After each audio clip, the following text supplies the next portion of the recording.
Paano ba? Ano ang sasabihin kapag nanliligaw? 8 tips. Shout out to Ansari, Ana Rose Palmera, and Dain9681. Kung gusto niyo rin po ng shout out, please leave a comment down below and don't forget to like, share, and subscribe. Let's continue to the video. Tip number 1. Maging kalmado at confident. Sa panliligaw, mahalaga na dapat mong ikonsidera ang feelings ng nililigawan mo. Hindi lang naman ang nararamdaman mo ang dapat na pagtuunan ng pansin. Kumbaga, make sure that she's comfortable. Huwag ko namang lumabas na parang creepy or stalker, di ba? Make sure na komportable yung liniligawan mo. At saka, sa umpisa, kung pwede, yung hindi public na public kasi baka ma-pressure din siya. Huwag mo siyang mamadaliin kasi maaari ngang mapagkamalan kang stalker o creepy at saka baka mas lalo siyang lumayo sa'yo. Tandaan, ang pangliligaw ay step by step, uunti-untiin mo talaga. You need to be patient.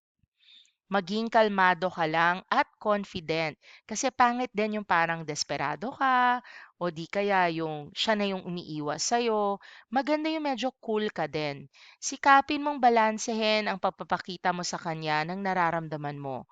Huwag kang maging sabik na sabik dahil baka mas matakot lang siya o di kaya hindi niya ma-find yon as attractive. Baka mamaya, yun pa yung dahilan kung bakit hindi kanya sasagutin. Huwag mo siyang bibiglain. So, tip number 1, maging cool, maging kalmado, maging confident. Yung tipong, gusto kita, alam mo yon, gusto ko manligaw sa'yo, pero hindi ako sobrang patay na patay sa'yo and hindi ako susunod-sunod sa'yo everywhere. Tip number 2, kilalanin mo siya ng mabuti. Ang ligawan stage ay isang mabisang paraan para malaman mo kung may koneksyon ba talaga kayo ng magiging potential partner mo. Kilalanin mo muna siya ng mabuti. Kasi yung ibang mga guys, nangliligaw na sila, hindi pa nga nila alam kung gusto nila yung ugali ng babae. Tapos, pag naging sila na, dun lang nila malalaman na, ay, hindi ko pala siya masyadong gusto. So, better, bago ka pa manligaw, instead na tingnan mo lang yung panglabas niya na anyo, kilatisin mo na rin yung pagkatao niya. Like, get to know her muna as a friend, o di kaya bago ka manligaw, at least alam mo na yung personality niya.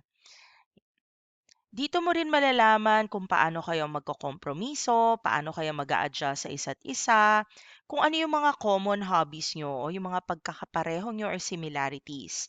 Kilalanin mo muna siya kung ano ang gusto at ayaw niya. Nang sa gayon, mas marami ka ring pogi points kasi kung alam mo kung ano yung mga hilig niya, 'di ba? Pabor naman sa 'yon, lalo na kung marami kayong nanliligaw sa kanya. Yung tipong feeling niya na kinilala mo siya as a person, hindi lang linigawan mo siya kasi maganda siya. Tip number 3, mag-effort ka. Kaya ka nga nanliligaw para mapakita sa kanya na willing kang mag-effort para makuha siya, makuha yung matamis niyang oo. Ipakita mo ang nararamdaman mo sa kanya, iparamdam mo sa kanya di lamang sa salita, kundi rin pati sa gawa mo. Like, be consistent, tapos yung tipong ang malakas maka-points, yung tipong hinahatid sundo mo siya, pinupuntahan mo siya. Kasi eventually, kung magiging kayo nga, mapapasagot mo talaga siya, kailangan mo rin namang gawin yon. So, put your best foot forward, lalong-lalo na kung meron ka ring ibang mga kompetisyon sa panliligaw.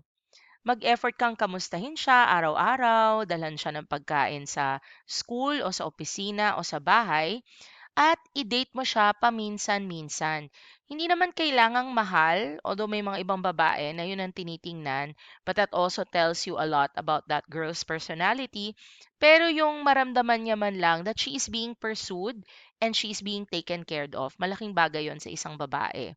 Mabisang paraan din ang pakikinig sa kanya sa tuwing problemado siya. Mag-effort ka kahit simple lang ito, basta ba nakikita niyang worth it ka rin, mahuhulog at mahuhulog ang puso niya sa'yo. Alam niyo minsan, wala yan sa itsura, wala rin yan sa pera. Maraming guys ang nagsasabi sa comment section ko na usually, ang babae ang tinitingnan lang kung may pera ka. Yung ibang babae, oo. Pero yung iba, Yung tipong at the end of the day, ikaw yung hahanapin niya para makapagkwentuhan 'pag may nangyari sa kanya sa school o sa work, na nahirapan siya, ikaw yung makaka-comfort sa kanya. Malaking, bonus points yun sa'yo. Yung tipong hindi niya na ma-imagine yung buhay niya kung wala ka dun. Kasi simultaneously nanliligaw ka, parang best friend ka na rin niya. Just make sure na hindi ka mafe-friendzone, may iba tayong video for that. Tip number 4, be consistent. Sa panliligaw, dapat kung ano ang ipinakita mo mula noong umpisa, ganoon pa rin hanggang sa dulo. Kung ano ka noong nanligaw ka, dapat ay ganoon pa rin kahit nasagutin ka na niya.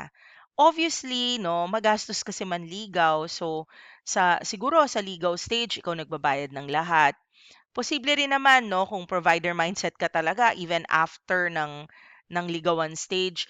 Pero generally speaking, yung ugali mo, the way you treat her, yung tumatawag ka araw-araw, yung mga bagay na gano'n dapat hindi magbabago. Kasi the reason kung bakit kanya sinagot is because sa actions mo nung naliligaw ka pa. So, be consistent even if napasagot mo na siya. Dapat din ay siya lang ang nililigawan mo. Hindi kasi yan parang raffle draw. Oh my God, totoo to. Ang panliligaw ay hindi parang loto na the more entries, the more chances of winning. Aminin nyo na, yung ibang guys ganito, nanliligaw sila sa isang girl pero may iba rin silang nilalande. So, wag ganon. Kasi kakalat din yung reputasyon nyo na medyo playboy kayo. And in all honesty, no, in the future, pag na-in love ka na talaga sa isang babae at gusto mo na maging loyal doon, kung medyo meron kang reputation as a playboy, at matino yung babae, posibleng hindi ka na niya sagutin. So, ingatan mo rin ang reputasyon mo. Tandaan, kung gusto mo talagang sagutin ka ng manliligaw mo, maging consistent ka, ipakita mo kung sino at ano ka talagang uri ng tao. Huwag din yung best foot forward pero hindi naman pala ikaw talaga yun. Kasi eventually malalaman at malalaman niya.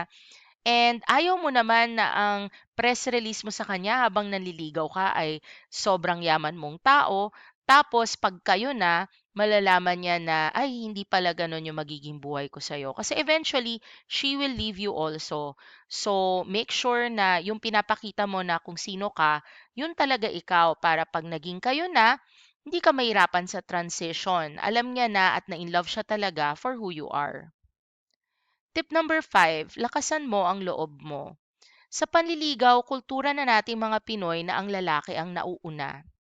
Kung totorpe-torpe ka, ay baka walang mangyari sa inyong dalawa. Kinakailangan mong lakasan ang loob mo.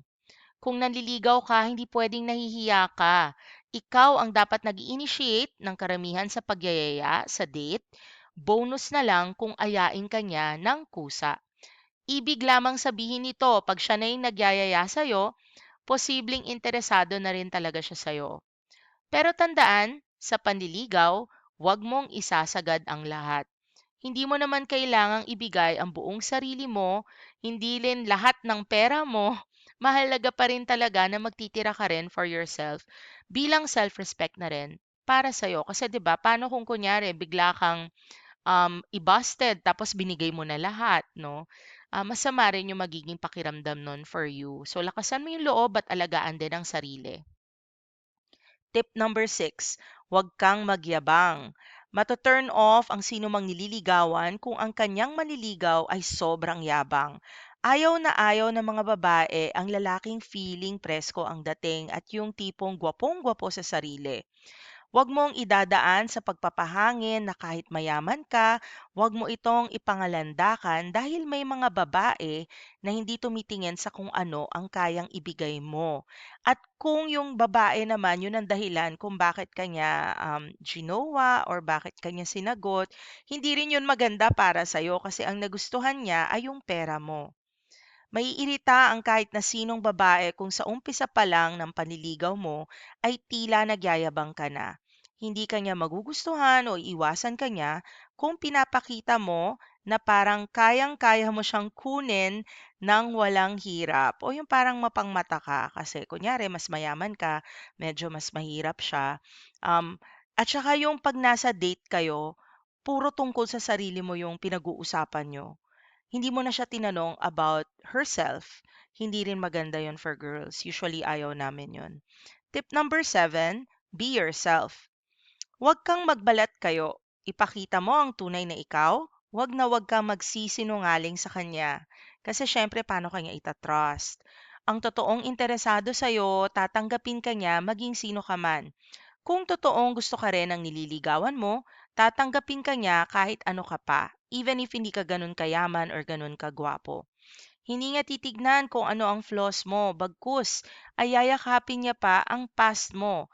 Remember na nanliligaw ka sa kanya at gusto mo siya makuha, pero ang gusto niyo sanang patunguhan dito ay long-term relationship. So, dapat mabuti rin siyang tao at sasaluhin ka rin niya dahil mahal ka niya. Kunyari, sa mga times na ikaw naman ang naghihirap, ikaw naman ang down, na she will be there for you. Huwag ka matakot na magpakatotoo. Sabihin mo na mahirap ka kung mahirap ka lang talaga. Ipakita mo kung anong klaseng tao ka sa bahay o kapag kasama ang mga kaibigan. Huwag kang magpanggap para lang magustuhan ka niya dahil eventually, magiging kayo rin naman talaga. Tip number 8, steady your heart. And also, be prepared, whatever the answer. Kahit na nireject ka niya, kung mahal mo talaga siya ay hindi pa rin magbabago ang iyong nararamdaman. Siya lang talaga. Maging loyal ka sa kanya na kahit i-reject ka man niya ng paulit-ulit, ipakita mo na mahal mo talaga siya. That is, kung talagang mahal mo siya. Patunayan mo na kahit ilang beses ka man niyang basta din, liligawan at liligawan mo pa rin siya. Kasi may mga ibang babae na ginagawa talaga nila itong test sa mga lalaki. But have a deadline and have self-respect. So kung kunyari, 3 beses na kayong binabasted, tapos feeling mo wala talagang patutunguhan, mag-move on ka na. Ika nga nila, walang matigas na tinapay sa mainit na kape, kahit naman siguro anong tigas ng puso ng babaeng nililigawan mo, mahuhulog at mahuhulog yan sa'yo kung talagang sincero ang pagmamahal mo. Pero guys, mahirap ipilit kung talagang ayaw ha. So, ayun nga, kung nakita mo na 3 beses, nag-try ka naman, wala talaga, baka hindi talaga siya yung para sa'yo. Mag-move on ka na because you also need someone who will love you back. Hindi lang yan kung sino yung maganda, hindi lang yan kung sino yung gusto mo. It's about having a partner in life and if you're not getting the same love in return, hindi siya yung para sa inyo. Maraming salamat po. I hope you had fun listening to this video. Please put comments down below and like, share, and subscribe. See you in future videos.